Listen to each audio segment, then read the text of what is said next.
Good afternoon, friend. My name is Avinash Ghurpade. I have recorded few videos before regarding poems. Last time I have recorded a video called Alliteration and Simile. And at that time I was thinking that why should I not come with a video called Difference Between Simile and Metaphor. So today here we have a video called Difference Between Simile and Metaphor. It's a poetic device. The same topic often asked in competitive examinations also. This topic is for 1 mark in 12th examination. Let us see the difference between simile and metaphor. This topic is quite easy to understand. There are several tricks that we need to remember only. Let's see the definition. Simile. What is simile? Simile is a comparing two unlike things that is often introduced by like and as. तो हमें बचपन से ही पढ़ाया जा रहा है, जब हम 5th स्टैंडर्ड में थे या 7 में थे, लाइक और एज रहा तो वो सिमिली फिगर ऑफ स्पीच हो जाती है. So this is very easy clue to understand. While reciting the poem, we often pick out the sentence and identify that this is simile. तो वही केस इसमें भी है. एक बार इसका भी डेफिनेशन पढ़ लेते हैं और फिर साथ में कंपैरिजन कर लेते हैं. Metaphor. It is a direct comparison between two unlike things. Unlike word is very important. They are not like, unlike things. It's a literal comparison. Let us see this example. It will help you to understand both the things. He is like a donkey. तो एखाद्या गाढवासारखा आहे. गाढवासारखा आहे, like. So here we can see that it's a indirect comparison. There is a comparison between two things. Like he is compared with a donkey. क्या कोई भी आदमी डंकी हो सकता है? I don't think so. But here actually we are not comparing he with a donkey. We are comparing he with the qualities of a donkey. Like donkey carries weight. Donkey is doing hard work only. It never does smart work. So if a person is very hard worker, laborious, so at that time we can compare that person, that boy with a donkey. That is why he is like a donkey. वो donkey जैसा है. So it's a comparison. और ये क्यों किया जाता है? अगर कोई बहुत ज़्यादा हार्ड वर्कर हो और without doing any smart work वो वही चीज़ें करता हो, तो उस पर्सन को डेफिनेटली अप्रोप्रिएटली डिफाइन करने के लिए आपको कोई वर्ड्स चाहिए. तो ये इस तरह के वर्ड्स यूज़ करके हम सिमिली फिगर ऑफ स्पीच को यूज़ करके भी हम वो उस चीज़ को बता सकते हैं, क्योंकि उसका इंपॉर्टेंट तभी समझ में आएगा. लेकिन बात वहीं तक नहीं रुकती है, बात और आगे जाती है. लेकिन मुझे कहना है कि वो डंकी जैसा है, लेकिन उसको और आगे जाके उसको कहना है कि वो डंकी ही है. फॉर एग्जाम्पल उसकी और उस डंकी की जो फीचर्स है, कैरेक्टरिस्टिक्स है, क्वालिटीज़ है, वो इतनी मैच होती है कि वो डंकी है, मतलब वो उसी तरह का है. तो इस केस में अगर वो बात करना है आपको, तो आप इस मेटाफोर, इस फिगर ऑफ स्पीच में आ सकते हैं, या ही इज़ अ डंकी, वो डंकी ही है. ऐसा बहुत बार होता है. मैं एग्जाम्पल बताऊँगा तो आपको जल्दी समझ में आएगा. फॉर एग्जाम्पल कोई लड़का बहुत अच्छा क्रिकेट खेल रहा हो, क्रिकेट खेलता बहुत अच्छा है, और उसको कोई देख के कहे कि वो ही इज़ लाइक अ सचिन, वो सचिन जैसा है. मतलब सचिन की जो स्टाइल है प्ले ऑफ, जिस तरह से वो खेलता है उसी तरह से वो खेल रहा है, इसलिए स्टाइल को कंपेयर कर रहे हो, इसलिए वो सचिन के जैसा है. लेकिन वो कभी कभी ऐसे ड्राइव मारता है या जिस तरह से वो ग्लांस करता है एग्जैक्टली सचिन ही है वो ऐसे. तो उस वक्त का जो एग्जाम्पल रहेगा ही इज़ अ सचिन, मतलब वो बिल्कुल सचिन ही है. तो यहाँ सचिन एक ही है जो हमारे इंडिया में इंडियन क्रिकेटर है, लेकिन सचिन के जो कैरेक्टरिस्टिक्स है, फीचर्स है, क्वालिटीज़ है, उसकी कंपैरिजन हम बहुत सारे लोगों के साथ कर सकते हैं. तो यहाँ बात सचिन की नहीं हो रही है, उसके क्वालिटीज़ की हो रही है. हम उस क्वालिटी की बात कर रहे हैं, तो बात जल्दी समझ में आती है. हम अमिताभ बच्चन का एग्जाम्पल भी ले सकते हैं. बहुत सारे एक्टर्स हैं जो शायद अमिताभ बच्चन को कॉपी करने की कोशिश करते हैं, तो वो ही और she is like Amitabh Bachchan, लेकिन वो लिटरल में अमिताभ बच्चन नहीं है. It's a literal meaning. तो उसका मतलब ये होता है कि उस तरह की क्वालिटीज उसमें है. We have another example. This is an example I have taken from movie. The police officer is like Singham. Singham is a term. It has been derived from Bollywood. Singham. तो कोई भी officer जो fearless है, या फिर rules को follow करता है, या फिर इनजस्टिस वगैरह होने नहीं देता, जैसे typical stereotype hero of a Bollywood, तो इस तरह के लिए एक टर्म्स अभी आ चुकी है, उसका नाम है सिंघम। तो अगर कोई पुलिस ऑफिसर आपके एरिया में इस तरह से है तो बहुत लोग ऐसे बोल सकते हैं कि the police officer is like Singham. वो like word we employ in simile figure of speech, तो वो उस जैसा है, मतलब वो सिंघम जैसा है। लेकिन बात को और आगे लेके जाते हैं हम, अगर कोई ऑफिसर कंप्लीटली उसकी क्वालिटीज 100% उसी तरह की हो, तो at that time just to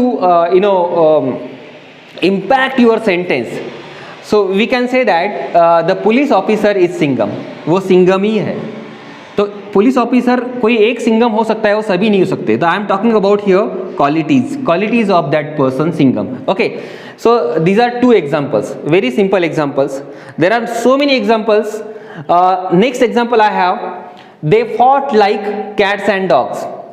Cats and dogs are two different animals, and they never live together, so they quarrel often. Actually, they often quarrel. So that is why when a siblings quarreling with each other, at that time we can use this phrase cats and dogs. So they fought like cats and dog, वो कुत्ते बिल्ली जैसे झगड़ रहे हैं, इस तरह का एग्जाम्पल हम उस वक्त दे सकते हैं। आगे जाके वो एग्जैक्टली वैसे ही करते हैं और हमें उसके जैसे नहीं, वो वही है ऐसे बोलना है, तो we can say they are cats and dogs. तो कोई भी दे मतलब we are talking about a human beings. How can be they cats and dogs? Cats and dogs is a animal, absolutely. So literally if we try to understand the meaning of this sentence seems incorrect. But my dear friend, there is a hidden meaning, there is a meaning between words, and that we need to understand. तो ये दो चीजें आपको शायद समझ में आएंगी। I have written so many sentences by comparing simile and metaphor, by giving the same examples. Another example is very famous, very often so many renowned person, has been uttered the same sentence, like time is as precious as money. Time जो है वो उतना ही precious है जितना money है। तो this is a comparison between time and money, वो उतना ही प्रीशियस है। Very true example actually.